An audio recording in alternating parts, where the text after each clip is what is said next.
नमस्कार, मी सुजित खोत. आपण पाहतात SB9 मराठी. SB9 मराठीमध्ये आपल्या सर्वांचं स्वागत.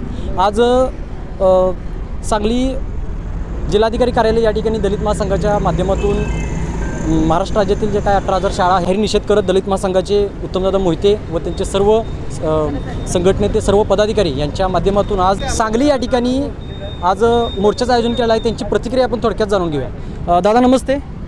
आज या ठिकाणी दलित महासंघाच्या माध्यमातून आपण जाहीर निषेध करत आहे, त्या संदर्भात तुमची जी काही भूमिका आहे ती स्पष्टपणे आम्हाला SB9 मराठीला सांगा. भारत आज महासत्ताकडे वाटचाल करणार असे देशाचे सत्ताकरण राजकीय आणि पंतप्रधान सांगत आहेत.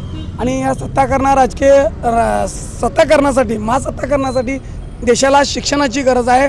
बाबासाहेबांनी संविधान लिहिताना सुद्धा सांगितलेलं आहे, शिका, संघटित व्हा आणि संघर्ष करा. शिक्षणाचं मूल्य हे बहुमूल्य आहे, त्यामुळे शिक्षणाचा पाया हा महत्त्वाचा आहे मुलाचा.